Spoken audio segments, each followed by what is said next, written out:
Welcome back! We're doing this again! Yes, we are. It is the Space Podcast 3000 Season Finale Countdown 3, The Revenge of Count Countdown. Fanfare music. Anyway, so yeah, for any new listeners or anyone who needs a refresher, here we are going to be counting down the top 5 best and worst episodes of the season.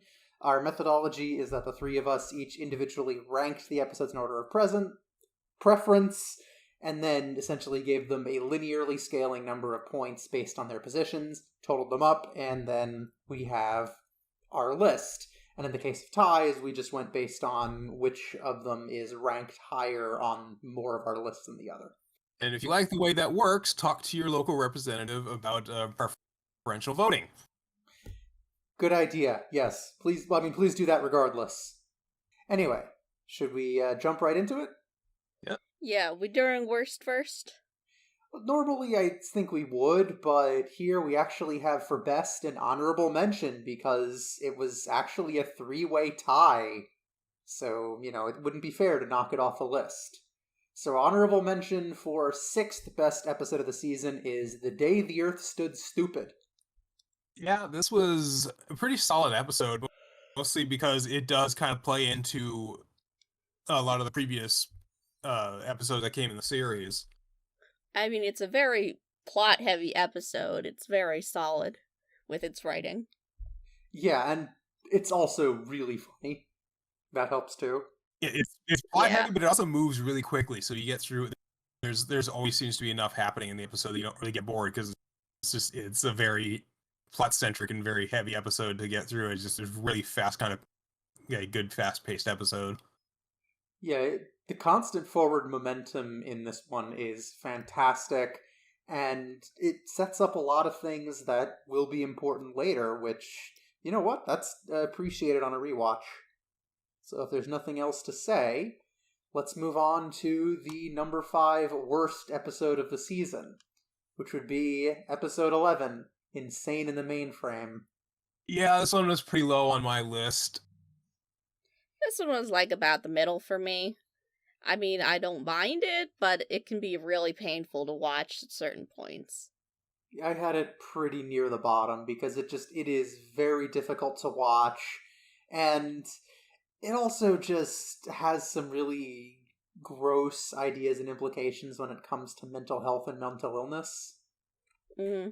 Just the really negative stereotypes. And there's a few good things. I like the idea of him being able to survive in the asylum because of the malfunctioning vending machine, and then they cure him by breaking him, essentially, which I suppose is good commentary on the mental health industry. Yeah, there's good stuff in this episode. It's just, for the most part, it's really unpleasant. Yeah, you just feel so bad for Fry going through this. Yeah, you kind of see Fry get his stuff happen to him, but only when he deserves it, Mm-hmm. Yeah.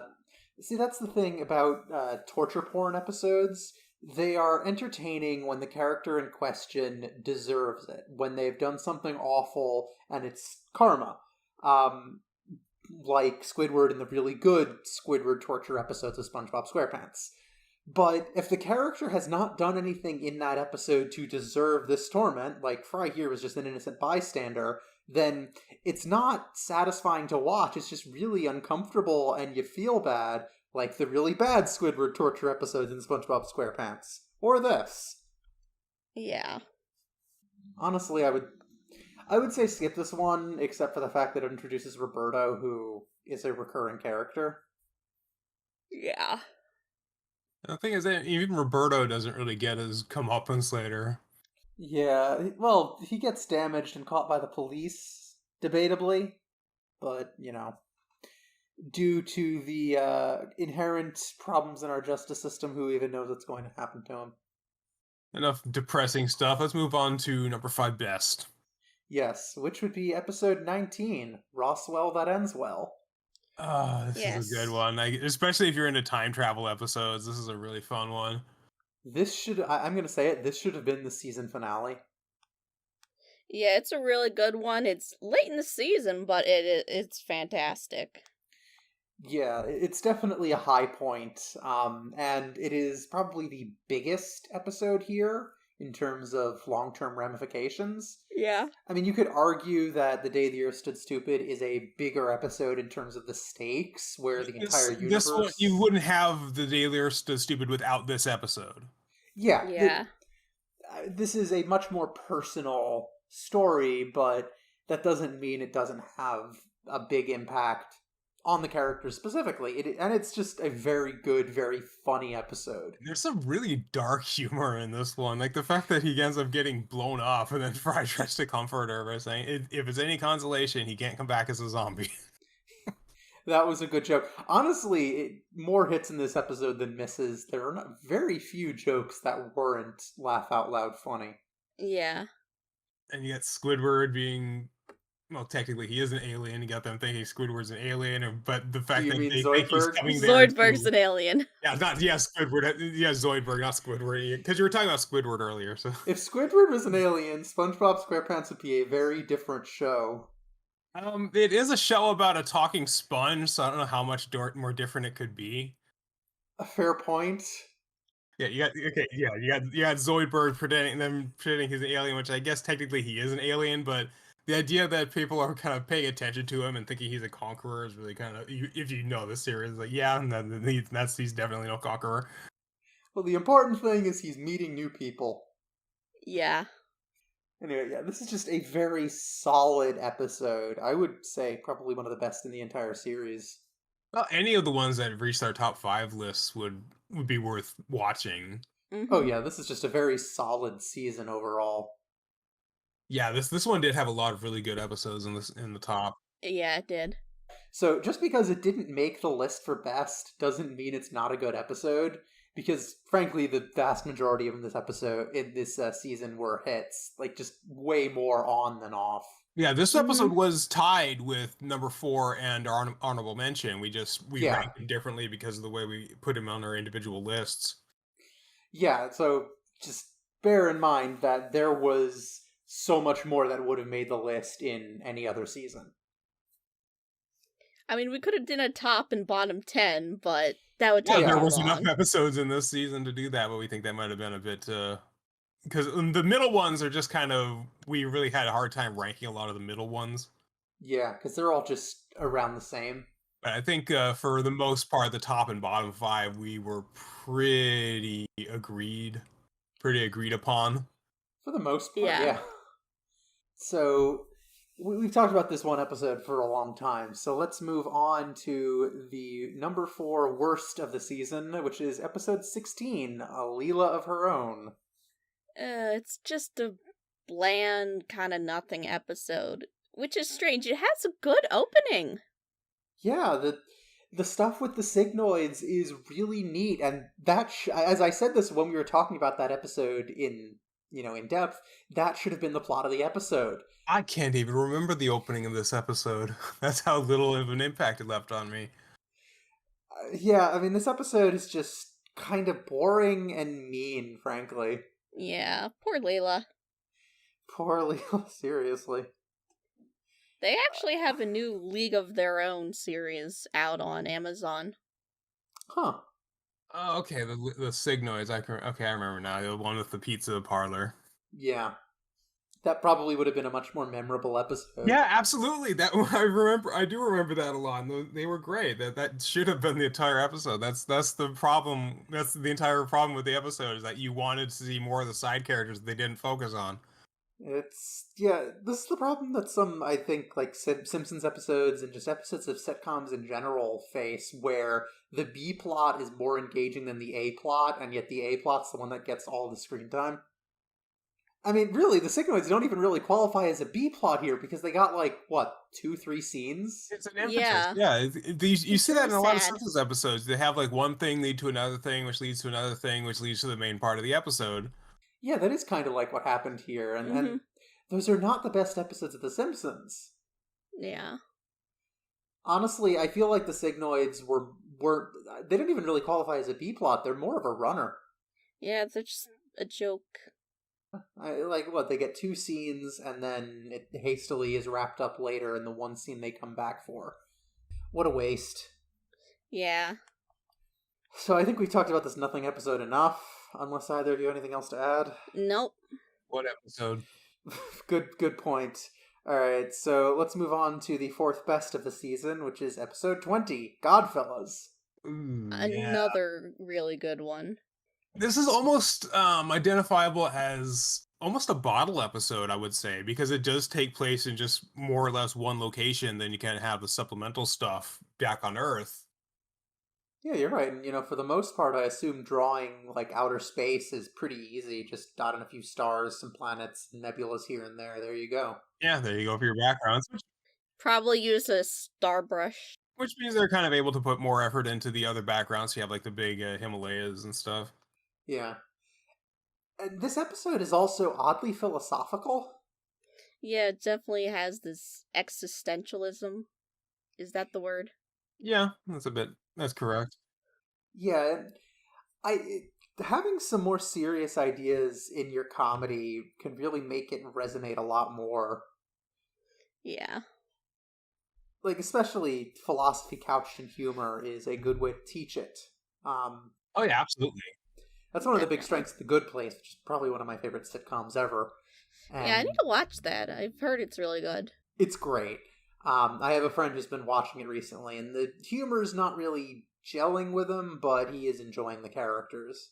The Time Knife, we've all seen it. Yes. Yeah, the idea that you have a funny line like "you were doing well until everybody died" it's a funny line, but it's also a genuine line. It's like he does genuinely sound concerned, and he's trying to motivate him. It's like, yes, you were doing well until everybody died, which is it's a funny line, but it's also very motivating. I mean, I wouldn't necessarily call Bender a good god, but he is definitely in keeping with a lot of ancient cultures' gods. Which he's trying to do his best, because the alternative is eternal loneliness, so perhaps there is a bit of selfishness involved, but He was a better god than a pharaoh. yeah. Yeah, no, that goes without saying. Because at least as God, he was trying to do good, whereas with Pharaoh, he was all just focused entirely on himself. As a god, Yeah. he was trying to be decent. As a pharaoh, he was trying to be God. Dude, you just blew my mind. And then as a human, he is trying to be a hedonist. So you got every angle of looking at Bender in this series. Yeah, this has been a very explorative of Bender season. Yeah, it's Benderific. Very explorative of Bender, very explorative of Fry. Well, I mean, he is the main character. So. Yeah, and then there's the Leela episode, and speaking of which, the number 3 worst episode of the season is actually a Zoidberg episode, episode 8. That's Lobstertainment. It's just reference jokes, and it really doesn't land. Yeah, because they give an entire episode devoted to Zoidberg that, I mean, which this really says something when he's not the focus in something like Roswell that ends well. He's just so much funnier than in this episode that is dedicated entirely to him and his father. Uncle, but Uncle, meanwhile, here's the thing. This is ostensibly a Zoidberg episode, but it's barely even about Zoidberg. Yeah. He really gets shoved to the side. Yeah, the poor guy gets short into the stick, where this focus episode it's not even focused on him, and it's just boring. And I would not say it's the worst episode of the season, but I could see, clearly, because we rated it bottom 3. Well, I rated it the worst. Yeah, I can see why so many fans consider it the worst episode of the entire original run. They rated right in the middle, but I guess YouTube kind of pushed it down. Oh yeah, it was near the bottom for me. Yeah. There's nothing here. I probably rated it a bit higher because I am familiar with some of the more Los Angeles showbizy references in it, so it did rate a little bit higher for me. But yeah, I can understand how it'd be a very boring episode, and just especially when it focuses on a character that you don't care about, and it kind of actively defies being a likable character. I want Zoidberg to get some good focus episodes. I want to see him actually succeed at something for once. Which we will see coming up. He'll get a pretty heavy episode later. I mean, we did see his planet, and that wasn't too bad of an episode. Yeah, but, not a great track record for the poor guy. Yeah. And he didn't even come out very well in that one either. He deserves a win once in a while, I think. Let Zoidberg get a W. Seriously. Anyway, so let's move on to the third best episode of the season, which is episode 18, Anthology of Interest 2. This is just fun. Oh yeah, I think every Anthology of Interest episode has been on the top of our lists. Yeah, the anthologies are great. Well, all two of them, I guess. Yeah, no, they're both absolute bangers, and I don't know why they didn't continue the Anthology of Interest concept in season 4 or the revival. Yeah, because that would have seen a really great opportunity to use episode ideas they didn't think were strong enough. Perhaps they had enough ideas that were strong enough to get their full episodes in the revival seasons, because they did have a lot of time between seasons to kind of brew on things. So that could have been the reason, but I don't know. That just kind of sounds like a copium. Yeah, so the problem I have with the revival seasons is that they did still have anthology episodes, but they were all themed, so there was a lot less freedom to just be about whatever. So, I mean, we'll get there when we get there, but yeah, this was just a very solid anthology episode. All 3 of these shorts were absolute bangers. Yeah, the only negative was just the end of Bender's. Yeah. Oh, poor Bender dies. It's a bit like Bicentennial Man, I suppose. If you can die, what's the point of? If you can't die, what's the point of living? Well, good night, sweet prince, and may a flight of angels with massive upper body strength bring thee to thy rest. Woo! God damn it. So, the second worst episode of the season, and I'm surprised this wasn't number 1, Amazon Women in the Mood. Yeah, this one's just... It's so stereotypical. It's so tiring. It's just the same shit over and over again. Yeah, even looking at it from an ironic standpoint, it is still really old jokes. Yeah, I don't understand why so many people like this episode, because, okay... Oh, I think I know why they like the episode, but... Because snoo. It's just okay, so the double date at the beginning, really solid, very funny, great scene. I love it. You could have built a whole episode around that. But after that, everything after they get to Amazonia is just one joke over and over and over and over and over and over and over and over. And are you getting tired of this yet? And over and over and over. And this is what watching the episode is like. It's so dull. Man, woman, bad. Thank you for aptly summing up this entire episode in 5 seconds, Eden. You're welcome. What are you, gay? Yes, but that's neither here nor there. I rated this one somewhere in the middle, much like Last Lobstertainment, but yeah, you two kind of pushed it a bit lower. But for the most part, it is really just kind of a boring episode that just does one joke the entire time. And I enjoyed it on a somewhat ironic level. Like, I kind of knew that or at least I assumed that the writers were going from you kind of take the way they look at this thing from a 180 perspective. The idea isn't that an Amazon society would be that way.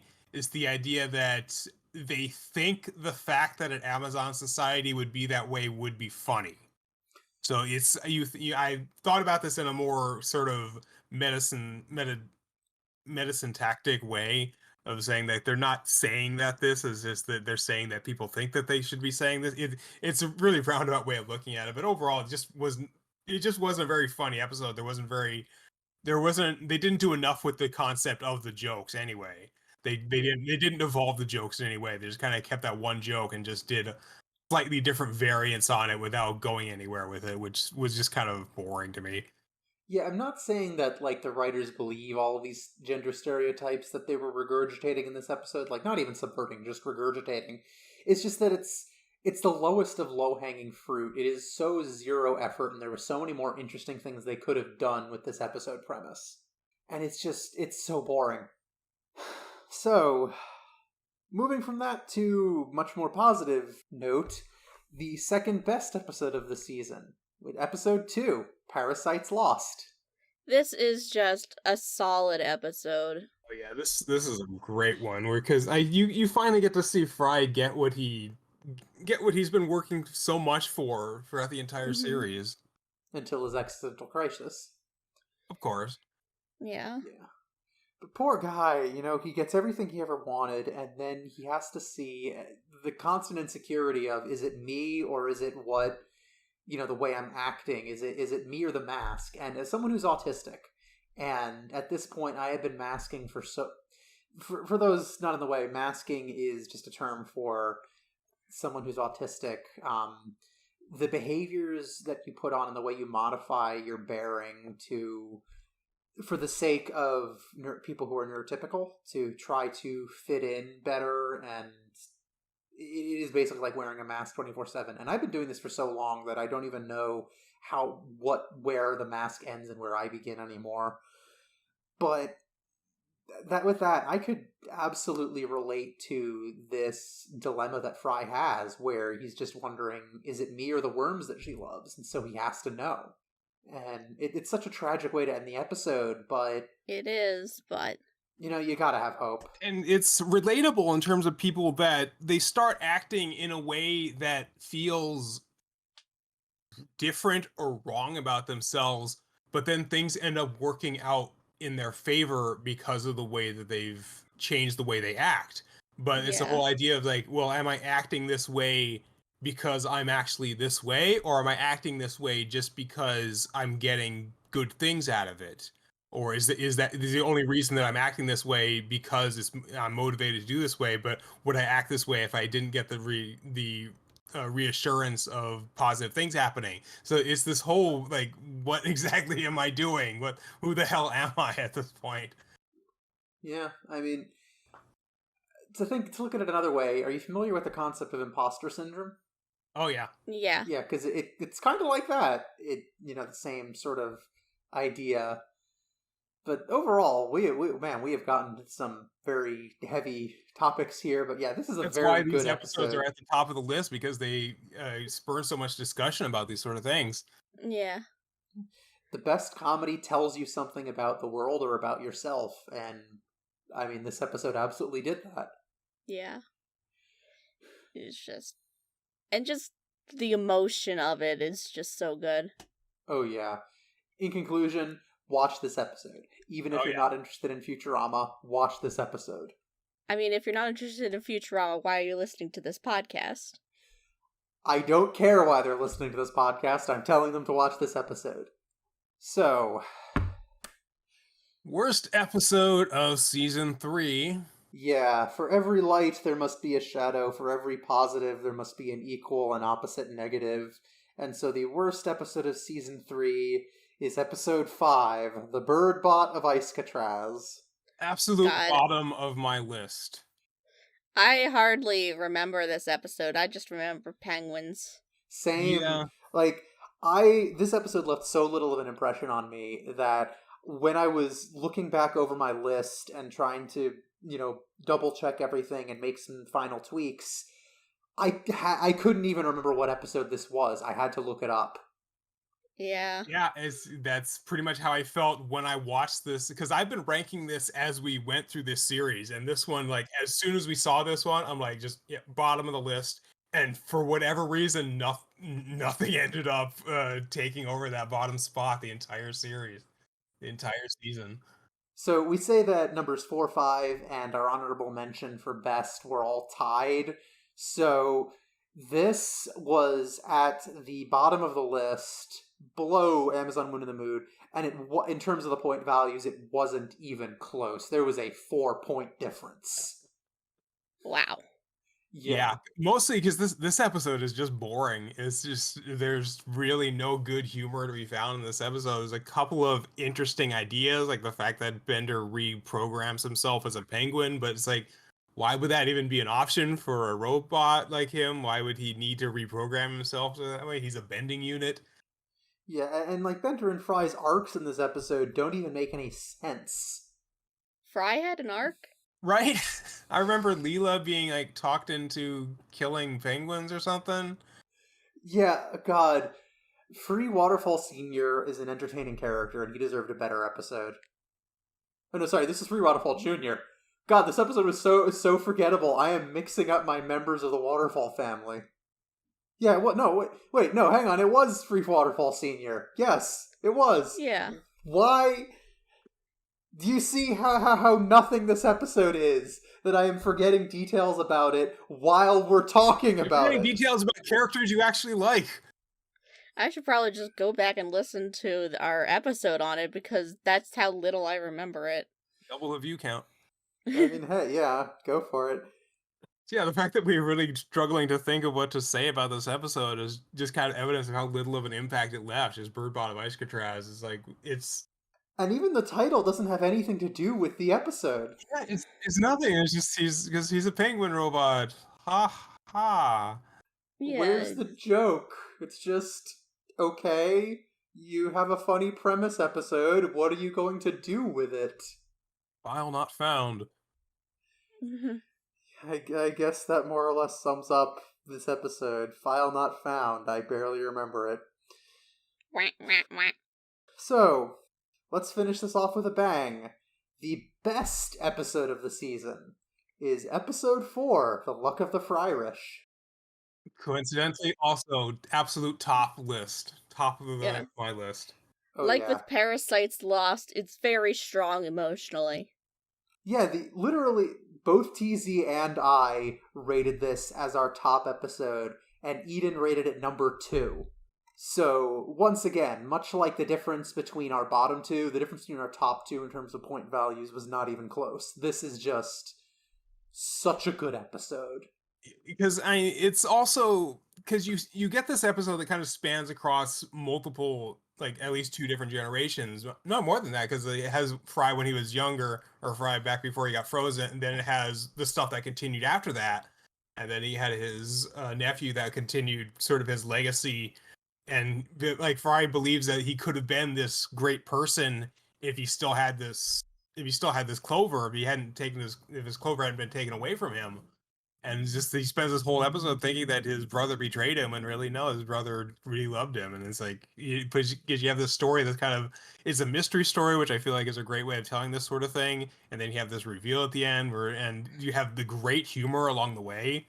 It's just a really, really fun and great episode. Yeah, the conclusion is so satisfying. Oh yeah, I know it's a cliche to say that something made you laugh and cry, but this episode really did make me laugh and cry. Well, that's why this episode is frequently listed in those meme compilations of like Futurama. It claims it's a comedy, makes you cry your eyes out, and they always have this one. They have the You Leave Me Breathless. They have Seymour resting down on the ground. That's the thing. The best comedies aren't just jokes all the time. They make you feel things as well, and they make you think about things, and they get you attached to the characters, and you like them, and you care about what happens to them. And all of my favorite comedies are like that. Like we mentioned The Good Place earlier. That's another really good example where it really makes you care about the characters and what happens to them. So when things get serious, it's just as effective as the comedy. But to stay on topic for Futurama, like, as someone, I am an older sister myself.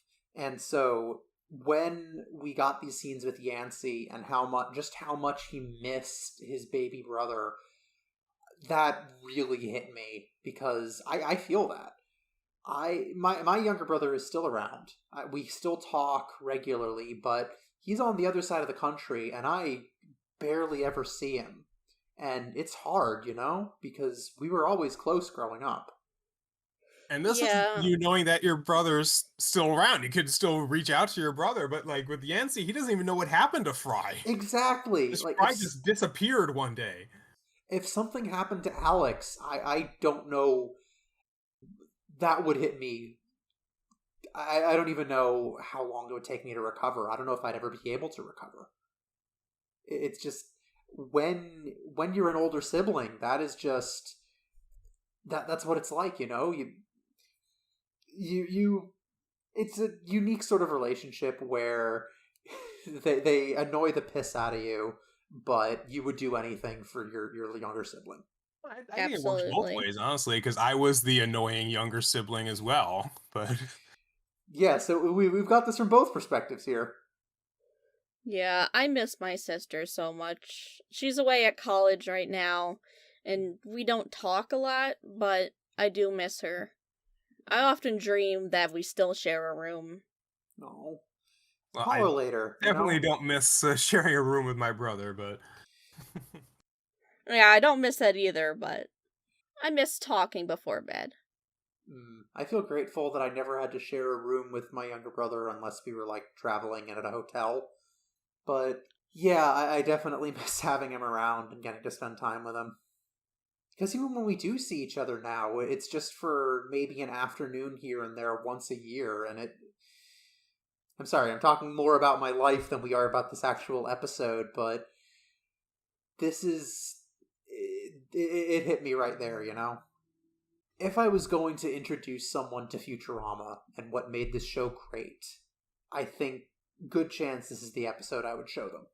honestly, the only problem with this episode is that as a standalone episode, it is a bit difficult because you do, especially if they know nothing about Futurama, they don't know anything about like the previous episodes or thing. This is a kind of a difficult one to get them into it because there is so much that kind of needs to go into it, especially something like Roswell that ends well. They're so stupid. Those very much would not be good as a first episode because they require a setup. They require precedence. But this episode, it does have a lot of good stuff in it. You just kind of maybe watch the first.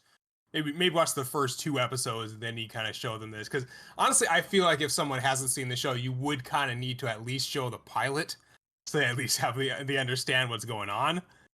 But it is, I suppose, it is the sort of thing where you can explain, like he was frozen in the past. He was frozen in the year 2000. He woke up in the year 3000. Yeah, that's really all you need to say. You'd say a pizza delivery guy got cryogenically frozen for 1,000 years, and now he's in the future. Like, that's really all you need to know going in. And, I mean, it's a very self-explanatory premise, you know? Yeah, but still, it works more with a bit of build-up.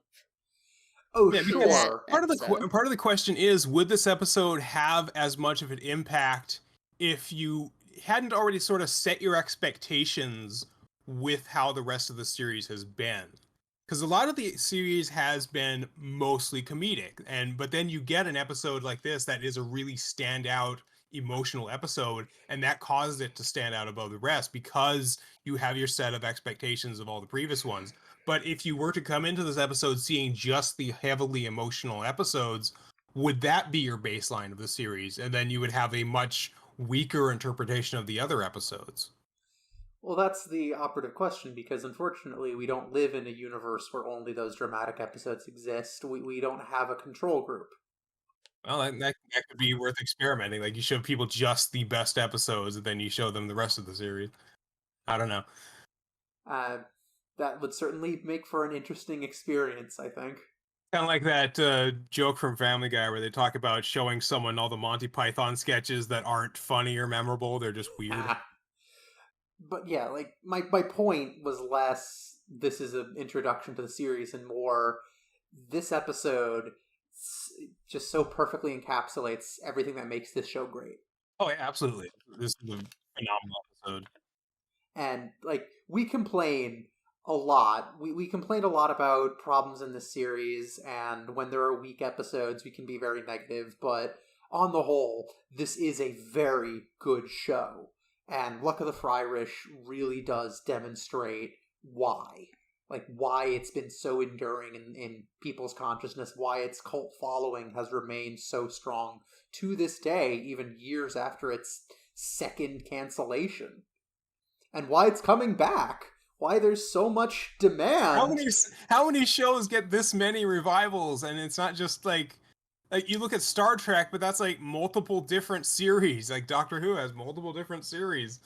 Yeah, Futurama is the show so great that they uncanceled it twice. How many shows can you say that about? Yeah. Season 3 as a whole, what do we think? I think it was pretty solid. Yeah, Pretty season good. 3 has a lot of really, really solid episodes. Oh yeah. Yeah, looking back over it as a whole, like I said earlier, there are way more hits than misses. I mean, the misses are so far off the mark. Yeah, but the misses are kind of low, but the good episodes, I think the good episodes in this series are so much higher tier than the good episodes of other seasons. I feel like season 3 had some of the best episodes. oh yeah, like as I said earlier, like so many episodes here, Time Keeps on Slipping, Future Stock, so many episodes here that are really solid and would have made the top 5 in another season and just were kept out by there being so many bangers in season 3. It's a season of low lows and so many incredible highs. It's just fantastic. Yeah. When I think of Futurama, this is the kind of thing that I think about. Yeah, like these 5 or 6 episodes were really very iconic for the series. Like you look at all the lists of like the best episodes, and these 6 are usually on there. The overall, just absolutely solid, excellent. I've had a great time watching this season with you guys. Same here. Oh yeah. Anyway, so that's our list. That's our recap for season 3. And so after this, I think we're going to take a couple weeks off just to, relax, clear our heads, and then we will come back with season 4. Season 4, and we will see you folks then. In the meantime, prosplong and liver. No? Too much?